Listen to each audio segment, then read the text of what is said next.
Blog Talk Radio. Oh, it's time to get real. Oh, yeah.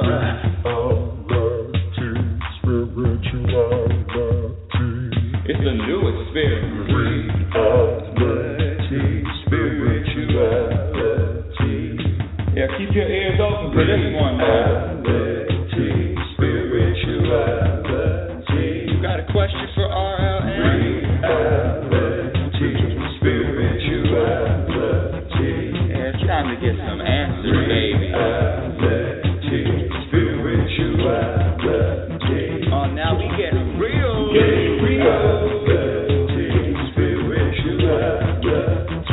Yeah, it's time to get down.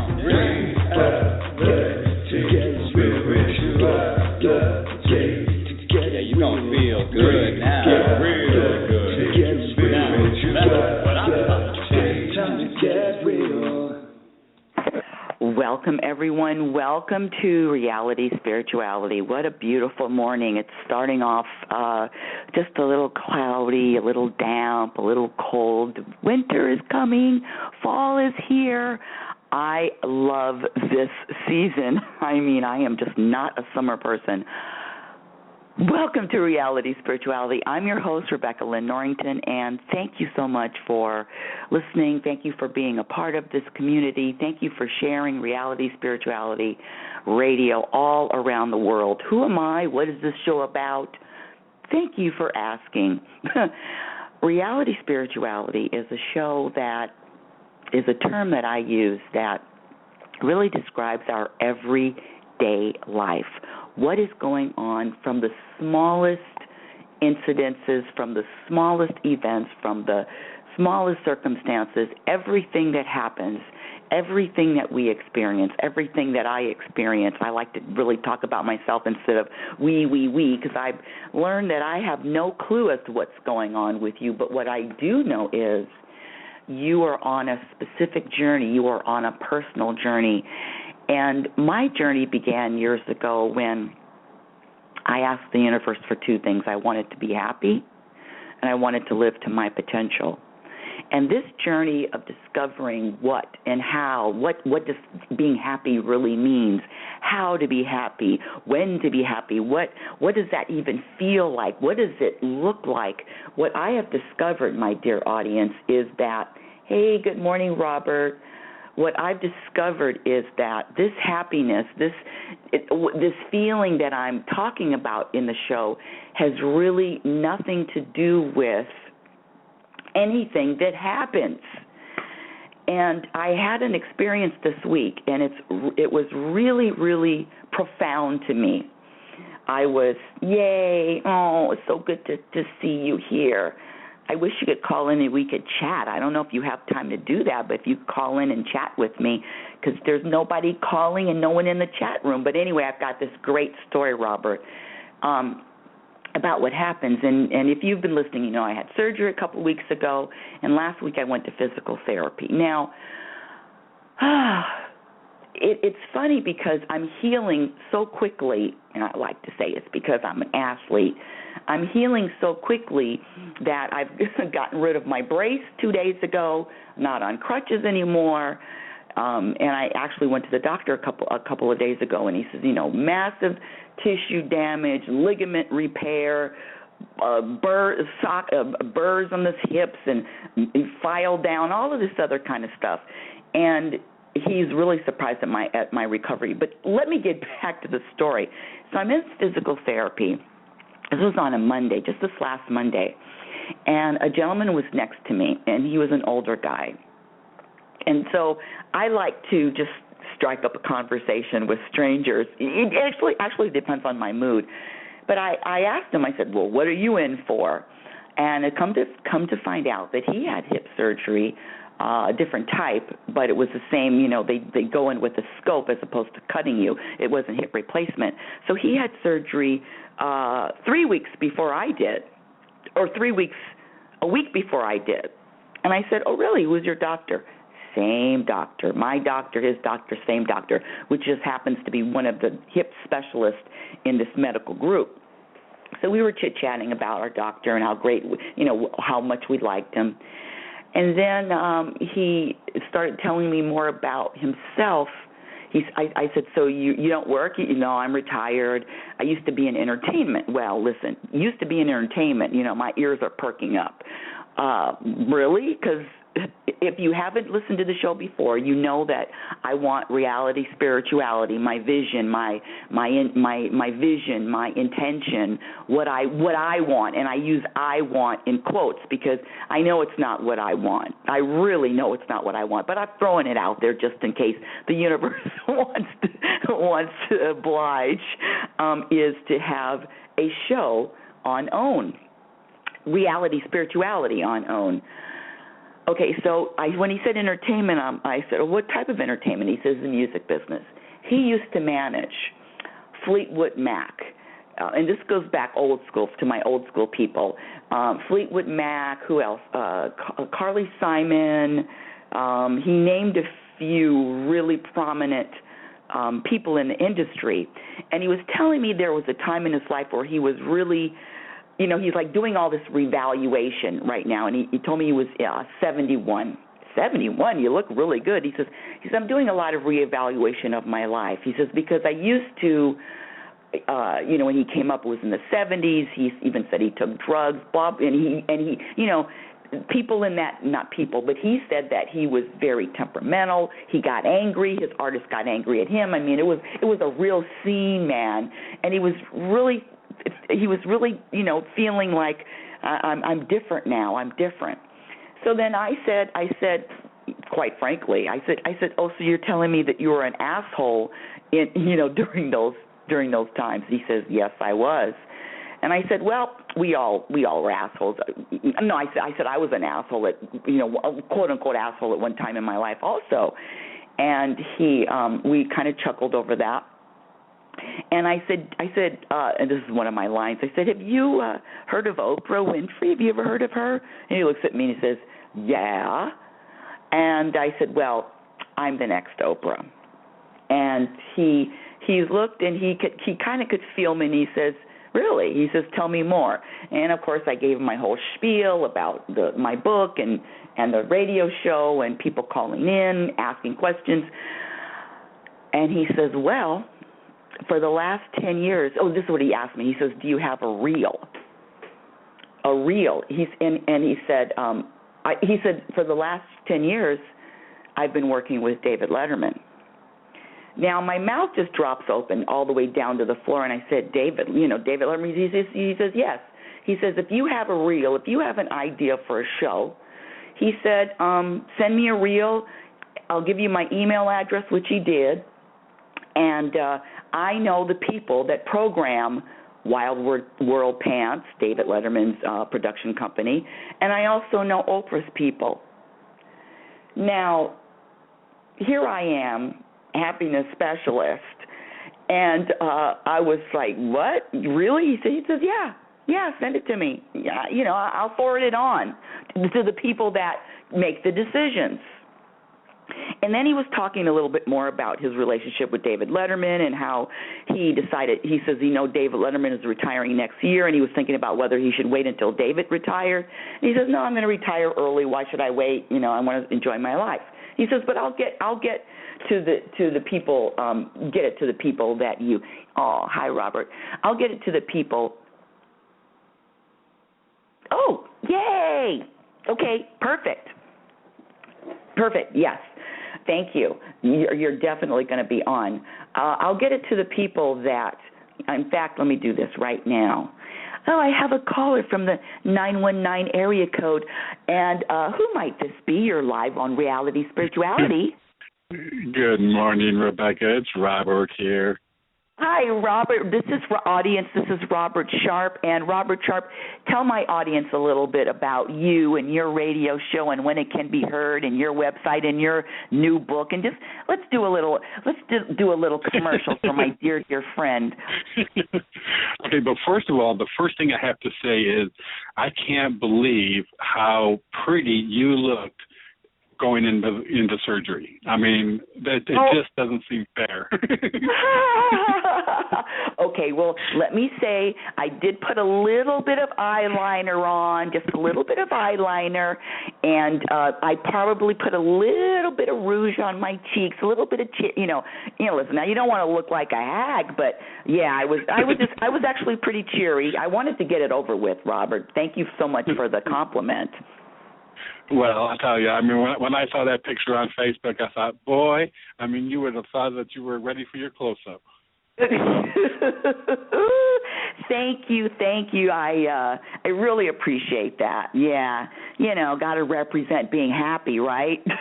Exactly. See, that's the challenge about writing about happiness. Is it's like and that's also actually the blessing too, is because you are constantly reminded about happiness. So you kind of have, in order to walk your talk, you need to be happy. Yeah, you said it. In talking the talk, I'm checking myself, meaning that if I'm supposed to be representing what I'm talking about, representing my philosophy, being happy regardless of the circumstances, then I if I'm not practicing it, then I'm a fraud. No, well, that's I think that's the beauty of what you do, is because you're very honest about it. You talk about the challenges that you have, but also how important it is to shift that up. And I think that reality part is what people really appreciate. Yeah, and that's one of the things. Thank you for that. And that's one of the things it's really important that this journey is about our reality, our moments by moments, our day by day. It's not when this happens or something else happens or we achieve this goal. It's about every moment being connected to the universe. Thank you for reminding me and the audience of that. Yep. Well, it's my pleasure. I just love hearing you on the weekend mornings. It brightens my day. Okay. So are you really interested in my story so far? Yes, I am. I mean, David Letterman. Hey, Yeah. So, and before we get anywhere, this is just a little tease. But Robert Sharp has his own radio show. Please tell them about your radio show and your website before I go on with my story. It'll make them stay tuned anyway. Okay. All right. Well, my radio show is called Bringing Inspiration to Earth. It's here on Blog Talk Radio, generally from 4 to 5 p.m. Eastern, though I do change the time depending on the guest's availability. And basically, I have guests from all around the world who have inspirational stories in the area of spirituality, self-help, special programming in environmental awareness, and a children's corner. And my website is www.biteradio.me. Yay. Okay, see, isn't that wonderful? See, listen, one of the things that I love about having this radio show and connecting to people all over the world is that I connect with such good and such like energy, and even though we've never met, I swear you're family already. You're part of my family, period. You just are. And one day we will meet, one day. I look forward to that day. I'm going to have a special Jell-O dessert. You remember my Jell-O story? We're going to talk about that. And I'm just going to, when I meet you, I'm going to chew your face off. That means I'm going to really just chew, not like with teeth marks, but just gently chew your face off. That's what I like to say when I really want to meet somebody and just get all in them. So let me start with this story again, and back to, met this guy, just by chance. By chance, he's next to me on the physical, on a table next door getting his own therapy, and he says that he knows David Letterman. Rebecca, give me a reel. I'm going to forward it to the right people, blah, blah, blah. This is my email. Send me all your information. And so then I'm thinking, okay, and my blood pressure's going up, my eyebrows are going up, I'm smiling real big, feeling all good, and feeling all energized and happy and woo-hoo, like a big woo-hoo. And so then I said, I got to seal the deal. I said, well, when are you here next? This is my first time talking to him. And usually when you have physical therapy, you either do 2 times or 3 times a week, Monday, Wednesday, Friday, Tuesday, Thursday. And he was on the same schedule I was, which was Monday, Wednesday, Monday, Wednesday. And he says, well, I'll be here on Wednesday and 10 o'clock. I said, well, my appointment's at 9:30. I said, I'll be sure to see you. Meantime, I had his email address. And I am flying high, Robert, and my audience. I am flying high. And so then I go home, I get my websites, I get my Twitter accounts, I get, all my info, email, and I said, I know you asked me for a reel, but there is a short video on my website that is, a minute long. Will that suffice, or do I need to send something separate? Never got a response back. And I'm pretty cool with that because, okay, no response. People are very busy. I'm not really, well, they didn't respond to me in 2 days. Oh, my God, the world's going to end. I'm really not like that. And so I didn't say anything, but I knew I was going to see him on Wednesday, right, because he said he was going to he had an appointment at 10 o'clock. Still didn't hear anything on Tuesday. Wednesday, I go in. Listen, this is how funny I am. Robert, talking about the makeup on Wednesday, I looked so cute. It didn't even look like I was going to physical. I looked like I was going to some kind of a luncheon. Usually you go to physical therapy with your, hair back, no makeup, raggedy clothes. Listen, I went in there like I had a lunch date. So I get, I'm on my table, 9:30, he's supposed to show up around 10. That was his appointment. And I'm there around 10 o'clock, and he's not coming in. And then I asked one of the assistants, I said, and I won't say his name, I said, let me just use a name, let me just say Jim. Is Jim coming in today? And this is what I got. I said, we can't discuss appointments. We can't discuss other patients with anyone. If you have a question or for information, you have to really direct it to them. It's part of our privacy issue. And I respected that, but I'm thinking, of course, well, 10 o'clock rolls around, no Jim. 10:15, no Jim. And I'm thinking, okay, universe, this is a good one. The expectations of seeing him on Wednesday. He said he was going to be here, not here. No response from my email. Okay, all right, universe, thanks for nothing. And what I discovered was, Robert and my audience, was something else. We all know about expectations. I mean, I've talked about expectations and being attached to an outcome for so many years, and how expectations and attachment to outcomes really subtract from happiness. And so, before I even got there Wednesday, I had a thought in my head, and then I'm just going to share this with you. I had a thought in my head, but in my life, nothing has really happened the way that I thought it was going to happen. Nothing really happens. Nothing really unravels or unfolds the way that I planned it or set it up. It's always some kind of curveball here, or a detour here, and then all of a sudden I wound up having a radio show or wound up finishing a book. I mean, for me, my life, I've never just, okay, it's going to be this step 1, step 2, step 3, step 4, and boom. And Robert, is that the same for you? Yes, and I will say that when that kind of thing that occurred with you happens to me, what I find is that the purpose of it was for me to really recognize that it is something that I truly want. You know what I mean? It's like to tap into that, like that joy that you had, that excitement, that anticipation. It was meant for you to embrace that. To recognize feel that. Exactly. Mm-hmm. Mm-hmm. Yeah.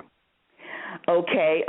So, and there's more to the story. So then on Wednesday, no show, still no response from the email. And then again, I said, like, for me, I don't know. It's just things happen. For me, things happen. It's kind of like magical. They happen, and how did I get here? How did I get? How did I get to this spot? And so then the universe was reminding me, and I want to ask you your opinion, Robert.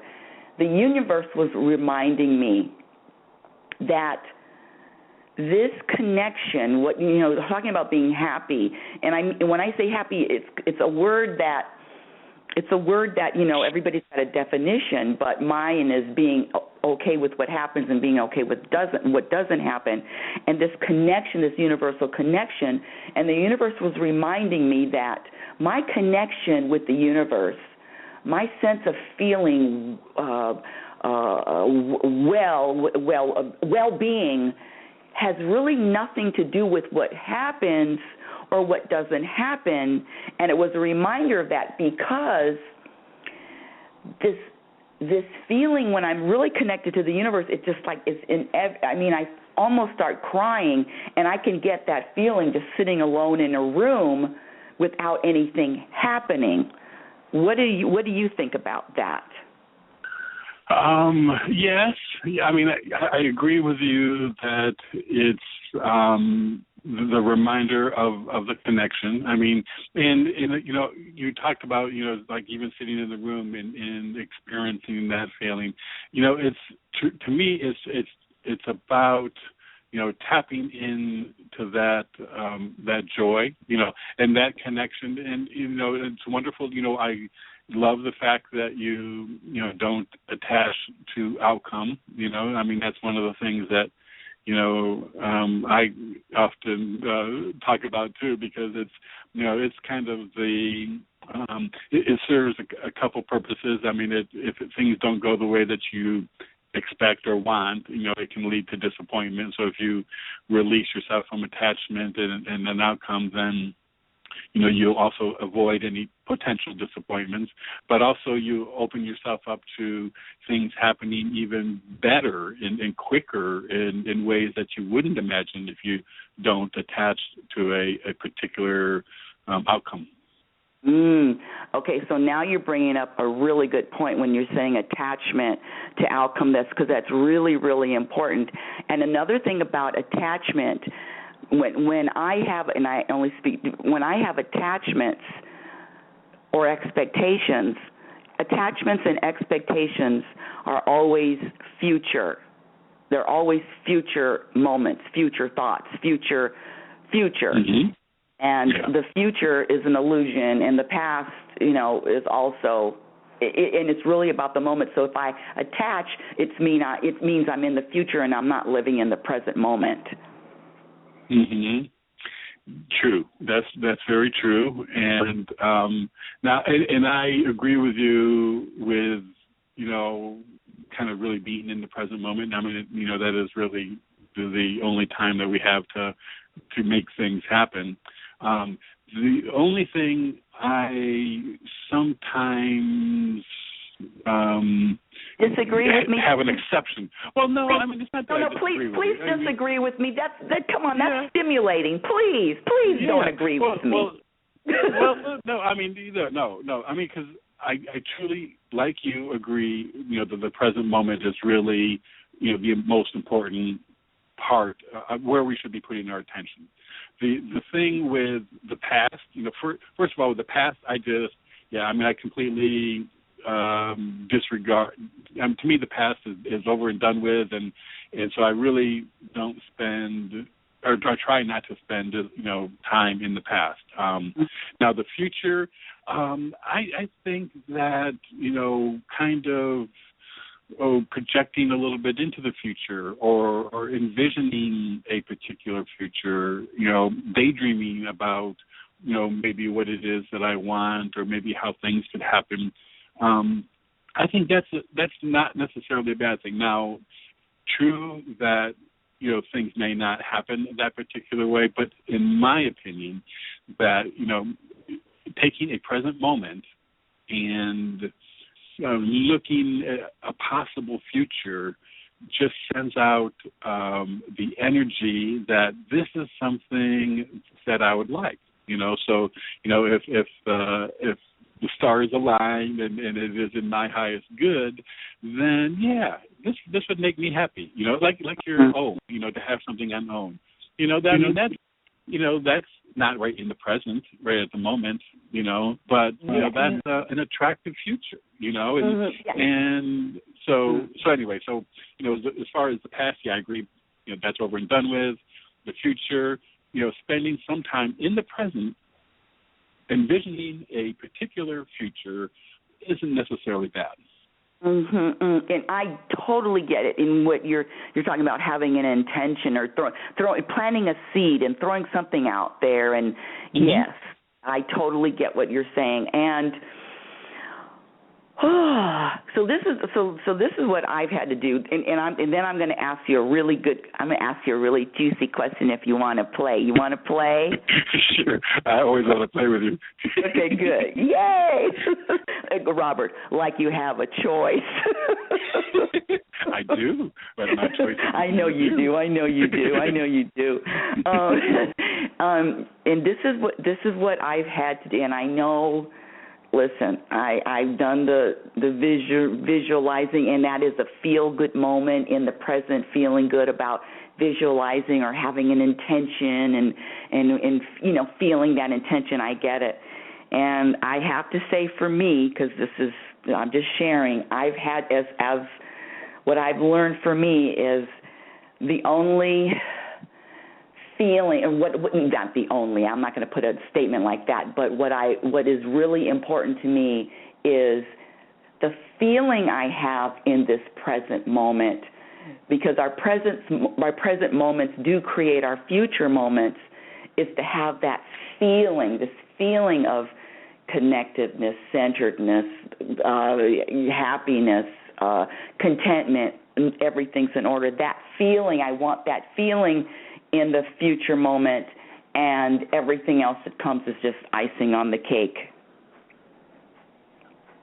Yeah, I would agree with you there.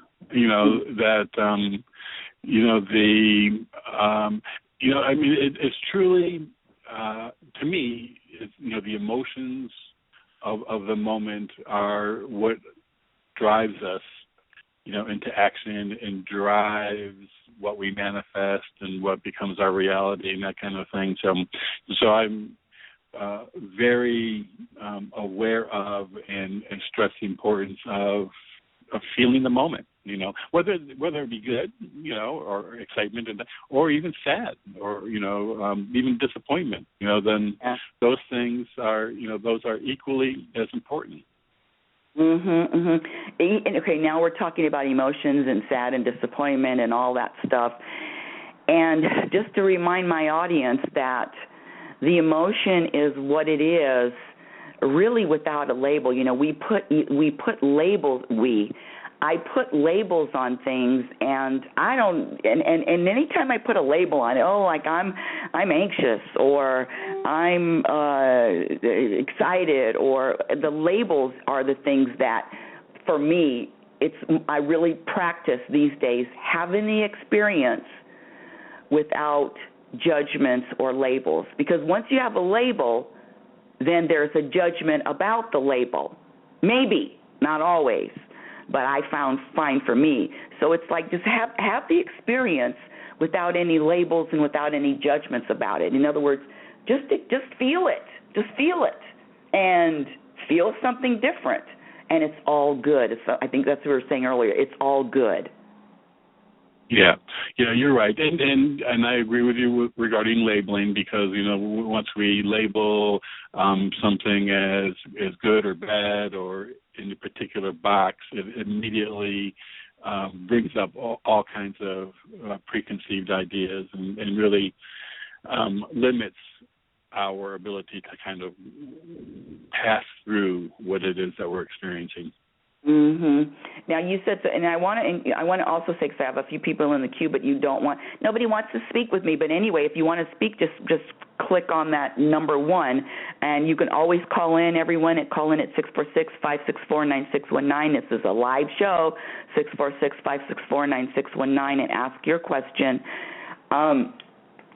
You said, it was such a good point. What is the last thing?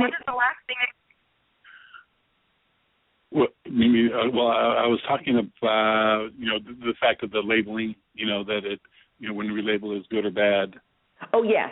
Yes. Yeah. Kind of, labeling. Yeah. Excuse me. Yeah.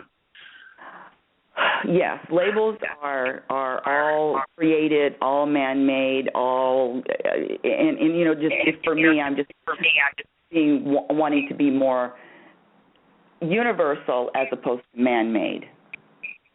Yeah. Now, Robert. Hello. Yes. Hello. Look, Yes.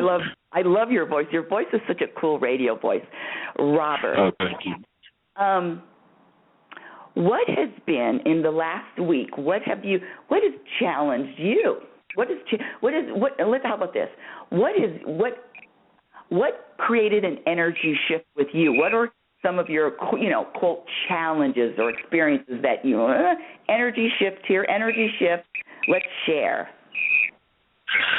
Okay, well, it's I'll have to think about a challenging one, but one of the things that happened this week that I thought was kind of fun,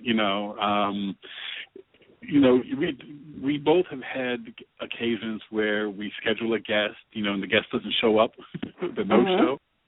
Well, yes. And I'm like you, I kind of roll with it, unlike you, I'm not real good at just, impromptu talking. So quite often I'll just, You're doing pretty good now. Come on now. Well, see, I have you to work with, so okay. Just me chatting by myself. I'm talking to myself isn't one of my strongest points. So yes, to my son's chagrin, sometimes I can get on a roll, and that's right. And he's got to go, Mom. Got to get off the phone. Oh, funny. Well, but that's a gift. So, I had one this week that was a no-show. And it was interesting because, I had the publicist, we confirmed everything, back and forth. So, and one of the things that I have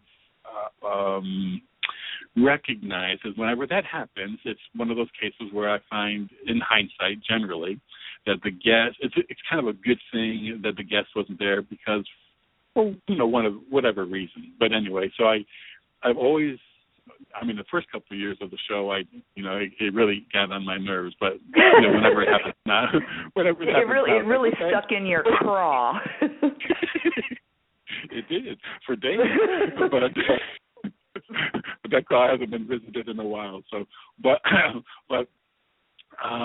this particular guest, he has a wonderful book about the future thought and science and that kind of thing. Great book. I really, really enjoyed the book. Was really looking forward to it. He's a 75-year-old, PhD guy. I'm not sure all of the details, but anyway, he didn't show up, and so I wrote to the publicist afterwards, like, hey, this didn't work out for whatever reason, and just want to let you know. And then I kind of moved on. But in the back of my mind, I thought, no, I was really looking forward to this guy. And generally, whenever someone stands me up on air, I don't reschedule. Excuse me, because I don't know, it's just a matter of respect. Yeah.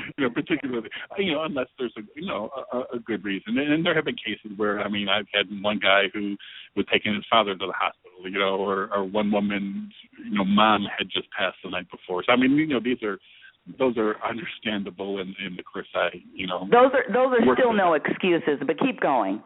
Yeah. No, and you're right. Right. They could have easily made a quick call ahead of time, said, "Listen, this has happened."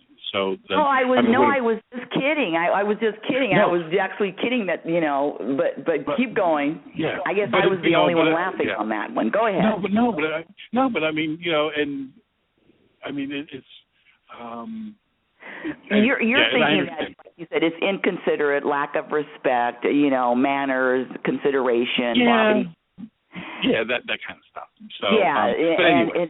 Okay, keep going. So then what happened? What happened this week? So anyway, so with that, then the publicist calls me on the phone and said, "Listen, sorry that this happened to you. I'm going to go ahead and try. I haven't been able to reach him.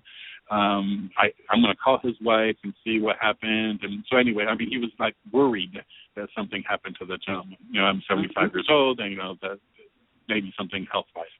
So wife said, "Oh, I don't know what happened. I'm going to go ahead and go home. I told them before I left about the interview." So anyway, the guy, calls up apologizing profusely. I mean, it was just one of those things, and in my mind, I'm envisioning this older man with this, scientific mind who's probably, the idea of doing a radio show, right in the middle of the afternoon. I could see where it would fit this mind. So, but, and so I, of course, the apology is signed. And I just, because his book is so good and because I really wanted to chat with him about the topics that he brought up, I told the publicist, "Listen, I would really, I'm open to rescheduling with Dr. Maynard if he's open to it." And then the publicist wrote back, "I just can't believe that you're, willing to do that. That it doesn't happen, in his experience." And I just, said I really liked his book and I really want to talk to him. So, long story shorter, the no-show guest decided that he wanted to compensate me for my broadcasting fee or do some advertising with me to make up for not being there.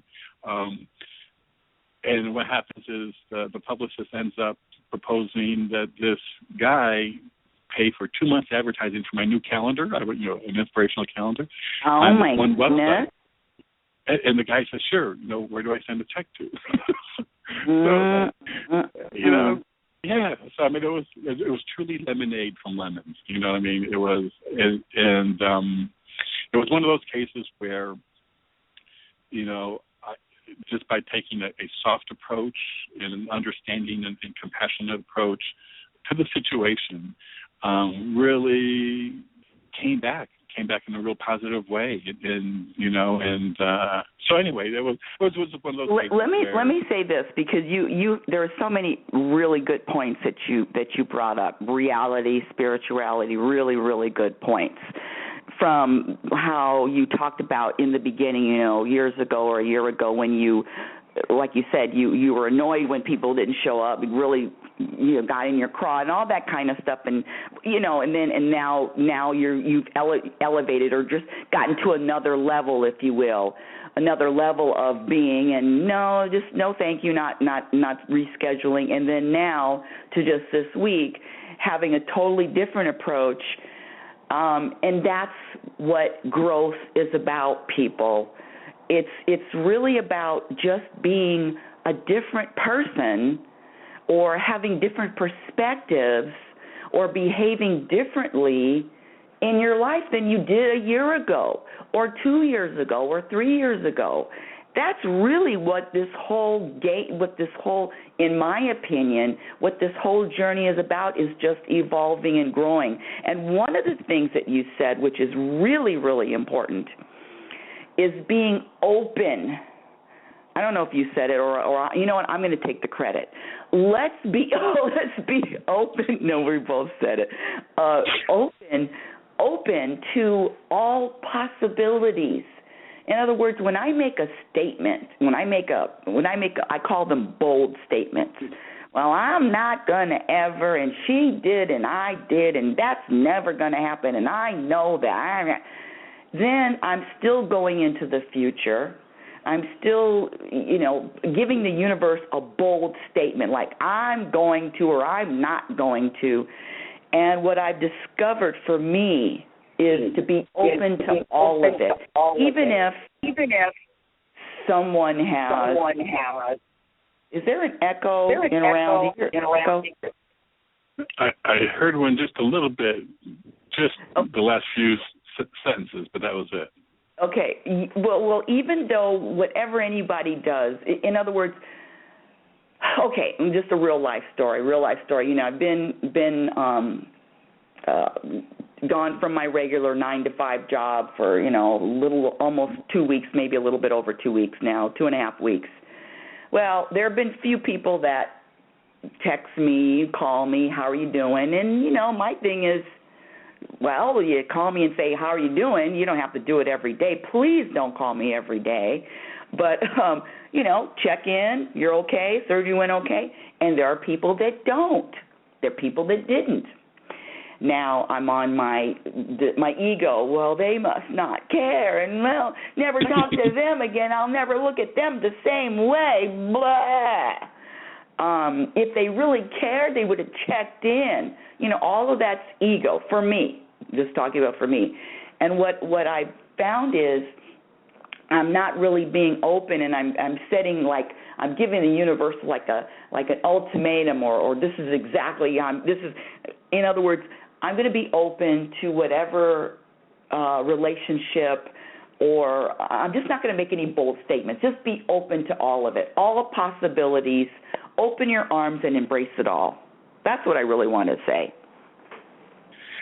Yeah, well, and kind of regarding that, first of all, about people, not checking in and that kind of thing, and the ego, I have to let you know that even though I don't think that I really commented on Facebook, I did check in on you.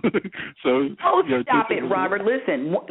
I can feel. This is what I'm saying. I can feel when people care. I can feel it, and I can. When I say care, it's concerns. Something. Just hello. Right. Listen, I don't care if I didn't talk to you for a month or two. I feel you, Robert. Come on, you care. You care. I know.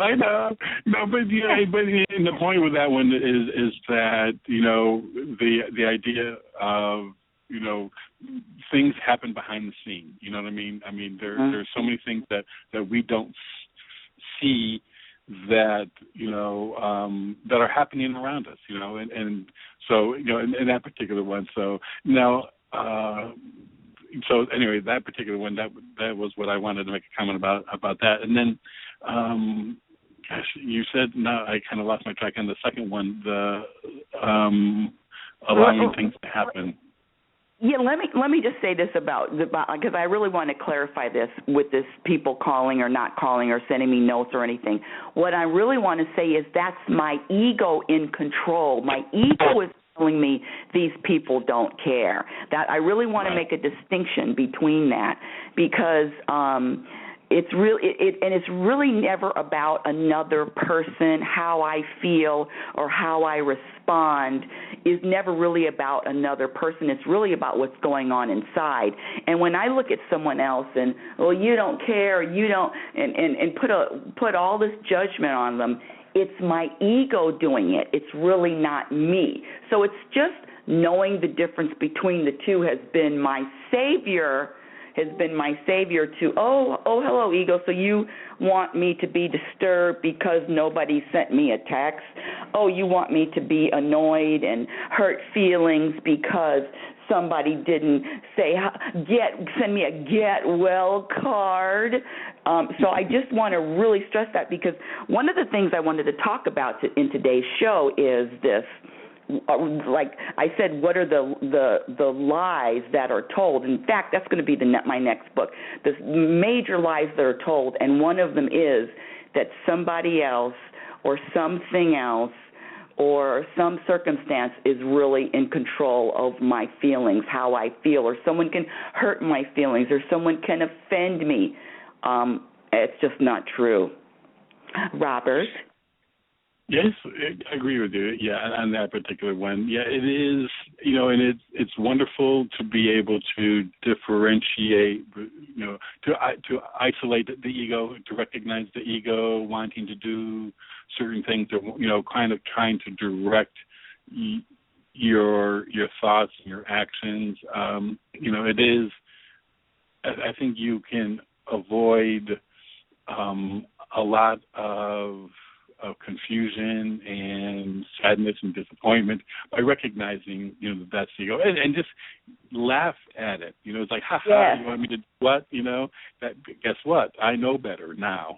That's just, and I understand ego. You want to live and you want to guide everything, but I'm in control. Yeah, you know what? You said it. In fact, the other day I was telling my son, I visualize my ego as, a deck of cards, and there are 2 cards that are the jokers. And my ego is the joker. It's always, real slick, behind the back, blind side. Oh, really? Up, down, make me blame, make me feel it's somebody else, and all this. I mean, it's. You said it. It's not serious. Lighten up. Let's start having some fun with this ego instead of taking it so freaking serious. It's only 5 years old anyway. So I've got another caller. Hold on, Robert. Hold on, okay? Because I've got some callers. Sure. Absolutely. Go ahead. We got some callers, and thank you so much for being my guest today. My chatter, all that. Hold on just a second. We're going to go to my other caller, area code 415. You're live on Reality Spirituality. What's your first name? Hi, this is Jessica. I just wanted to say thank you to you. Hi, Facebook Jessica. What was I going to say? You stick in my mind as far as like being happy, not letting anything else in life like affect us. Mm-hmm. And that was in my mind the other night. And I don't need to go into all of what was going on, but I was like, you know what? I'm not going to let any of this bother me. I'm just going to sit here and smile and walk around and be happy because I'm just happy to be in the environment. So thank you for that. Well, you know what? You're welcome. Listen, I was having a conversation with my 29-year-old son the other day, and I said, I actually had to write a book proposal for this book that I put out in April, Reality, Spirituality, Truth About Happiness, which the publisher wants to change the title, but I found out I don't have any control over that. But one of the things I had to, and 85 pages, I don't know, it was one of the hardest things I've ever done. But one of the things I had to talk about was why happiness is so important. Why is this thing called happiness? Why do people even care about it? Why do you even care? And it's a global issue. It's not just the states. It's not just a certain community. It's not just a culture. It's a global issue. And on the first page of my marketing section, which is probably 20 pages, I started it off with this. One of the most renowned, famous performers in our time, Beyonce, and she is global. She is, I mean, come on. She is talented. She has everything. She has looks, dance, sing, acting. She's family, gorgeous, everything. She has everything, talent. Did I say that already? And in one of her songs, she performed at the VMAs just in September 2014. And one of her songs, I don't even remember the song, but before the song is about 2 minutes. And she comes up. She makes her stage entrance real slow, smoky, and you hear this voice, and it says, Beyonce. The most, whatever it says, and it says, what do you want more than anything else in the world? What is it that you dream about more than anything else in the world? And Beyonce says, to be happy. Now, that was the first paragraph in my marketing section. This thing about happiness is I mean, can you imagine, and I'm getting off in a tangent, but can you imagine just being at peace and being okay with whatever happens in your life and whatever doesn't happen in your life? And, you're, in other words, you're just rolling with it and feeling good about life, and you know that it's a journey, and you know that sometimes it's going to feel differently. You know there's going to be, little curves and detours and bumps in the road, and sometimes it's going to be smooth sailing, and sometimes you're going to be up, and sometimes you're going to be down, and sometimes it's going to be all of that, but it's still cool and it's still good and you're still enjoying it. That's what I'm talking about here. Hello, is there anybody there? Hello? Yes. That never used to be of interest to me. I don't think I ever thought about being happy. I don't think it was ever a goal of mine. I don't know. I was going to say I don't know what shifted, but I think I do know what shifted. I think it's just, higher level thinking. I think I just realized that, like what you said, there's going to be ups, downs, whatever, and the best way to attract the best way to control what you're attracting into life is just to be happy. That's it. And, period, exclamation point. Okay, so see, now you're coming to another, I'm getting chills. Everybody knows when I get chills, it's just because I've heard the truth. Now you're coming to one of the most important, one of the things that I talk about all the time is that is my goal. Happiness is my goal over all other, over money, over where I live, over what I accomplish, over all of it. Because if you notice, if you look out into the world and you see people with everything, and still annoyed, let me just say this. I have a person that's really close to me, and he's a dignitary. He's an officer. He's in dignitary protection, which means he only travels in the most elite. He's been in the company of 4 presidents. He's met the Dalai Lama. He's presidents of other countries, Queen of England, blah, blah, blah, blah, blah, blah, blah. And this guy will tell you in a minute that the people with all of this, with all the power, with all the money, he says, they're no happier than the person that's a homeless person with their attitude. In other words, something can piss them off, or something can switch them up, or something can annoy them just as easily as the guy that's homeless. So it's not about what you have. It is about this happiness or whatever, this contentment, this internal contentment. That's what this whole game is about. Number one. That's why it's number one in my book. It's my number one commitment, and everything else can take a back seat. And this happiness goes, it infiltrates into your lives. Your relationships will be better. Your life will, not that you're not going to have challenges, but it's just going to feel different. You're going to feel like, I can handle anything. Bring it on, universe. I'm here. I can do it all. Well, for me, it's like, who do I want to be? That's who I want to be. I want to just be happy. I don't want to be fazed by things. I don't want to be this moody up and down. Mm-hmm. And also, I'll tell you something. Even though it is a practice to learn how to stay in this happy space, I think it is an easier goal to accomplish than X, Y, and Z. I think that's also been another realization for me too, rather than, I want to make X amount of dollars, and I don't know if this is like a cop-out for me, because I still have certain dreams, but it's like, well, this is a goal that I can accomplish today, and that feels sexy to me. That feels like that makes me feel better about my life than trying to get a certain job or try to whatever that's going to be maybe somewhere off in the future, that it's like, well, my goal, let me be happy today. Yes, I accomplished that. I feel good. Good point.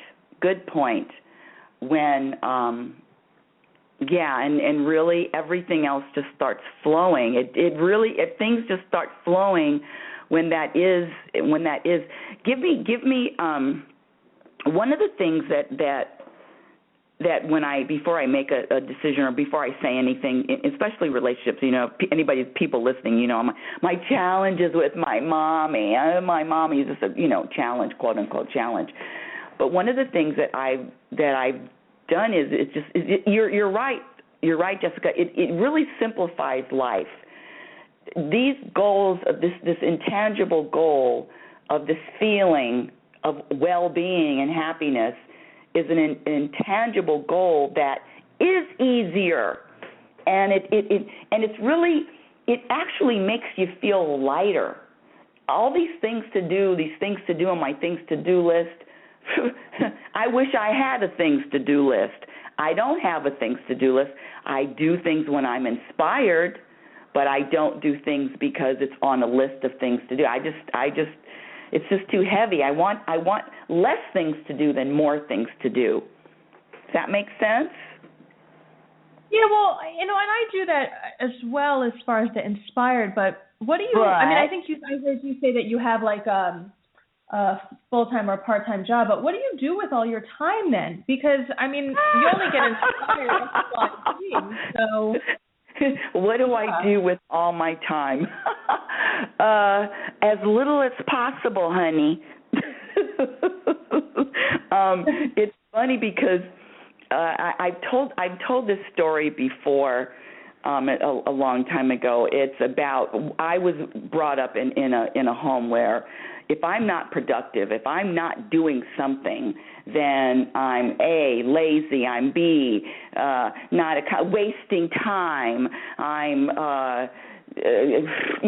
productive, produce all my life, and it's just been maybe the last 2 years, maybe 3 years, and being a happiness specialist, if I have to teach happiness, I was really uncomfortable sitting doing nothing, meaning I could sit in my nice little chair here, watch TV on Friday evenings, not really do anything, watch TV. I mean, you can't do less than just sitting watching TV.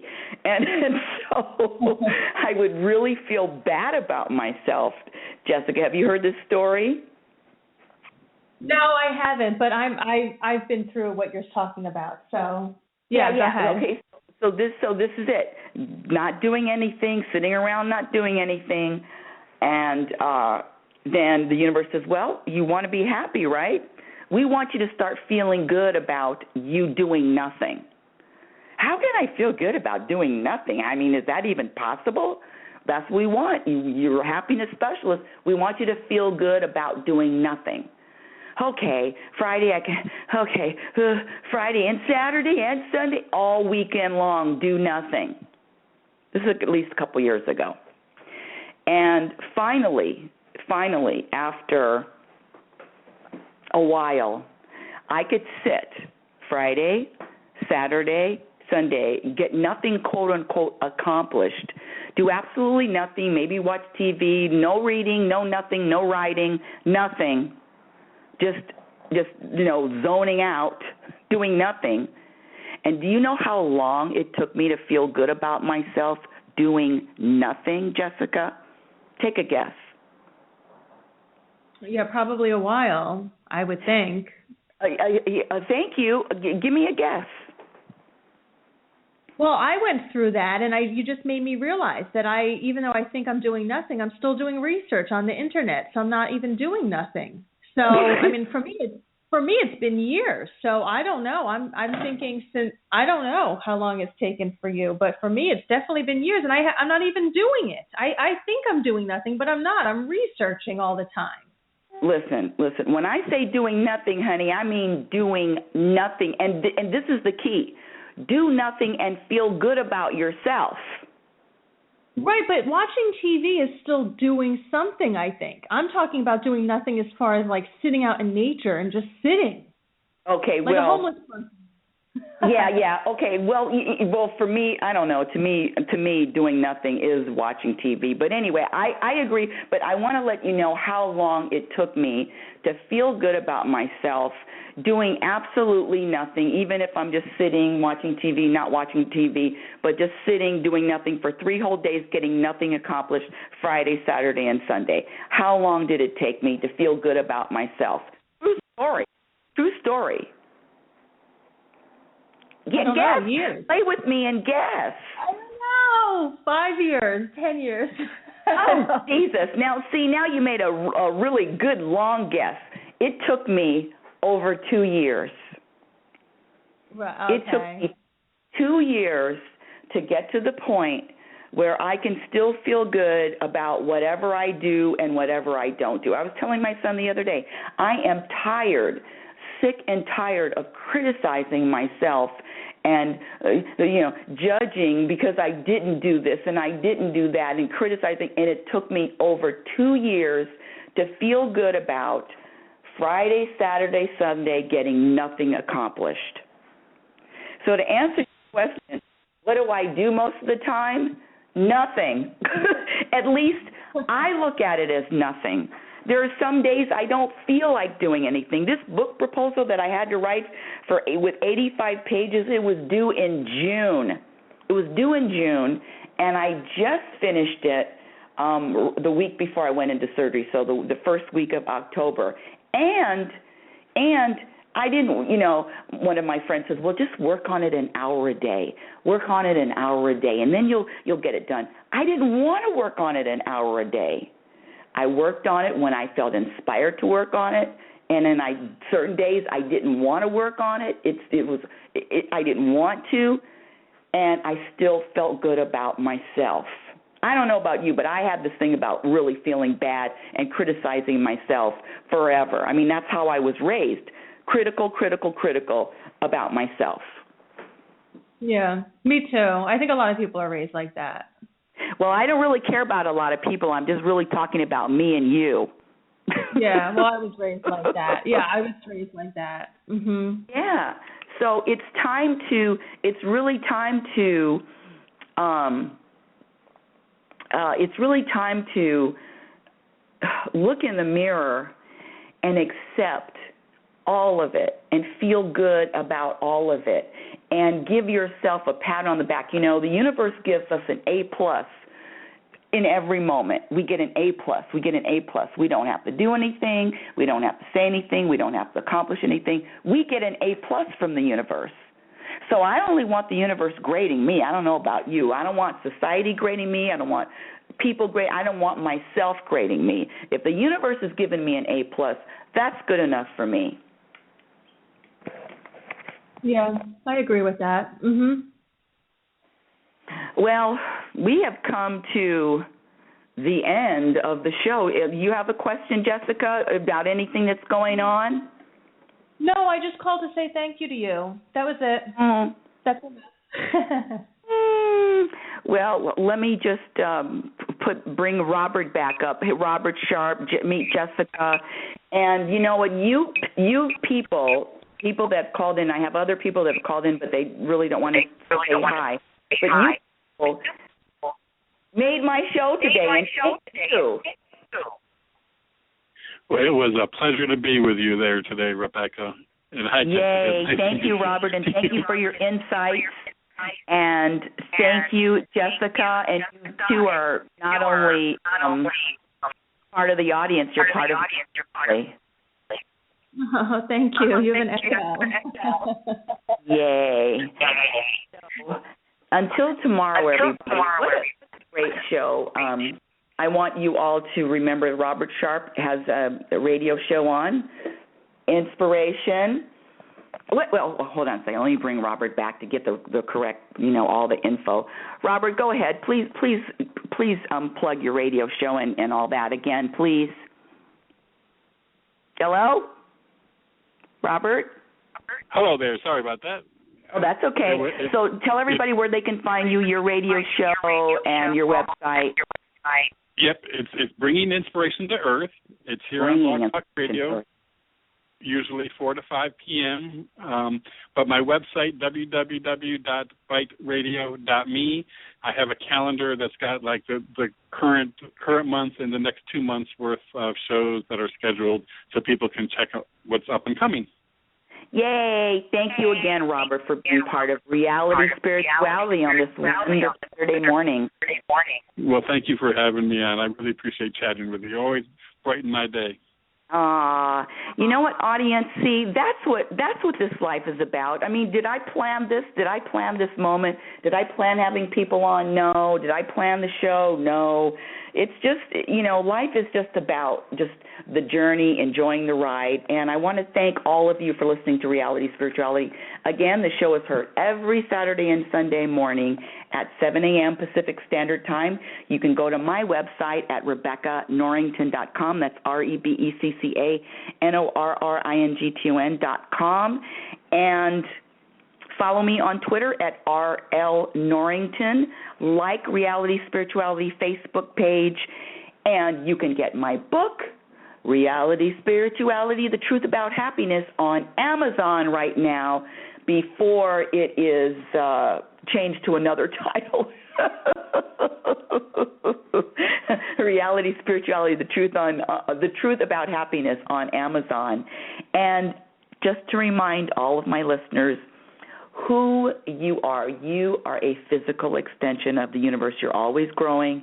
You're always evolving. Love is patient, and love is kind. Be patient and be kind to yourself. Be your own best friend. Remember, you cannot have a happy ending to an unhappy journey. Let's connect again tomorrow. You've been listening to Reality Spirituality.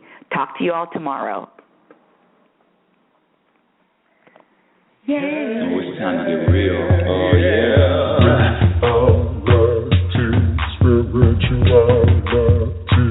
It's a new experience. Reality Spirituality.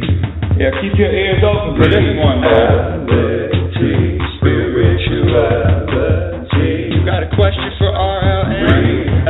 Reality Spirituality. Yeah, it's time to get some answers, baby.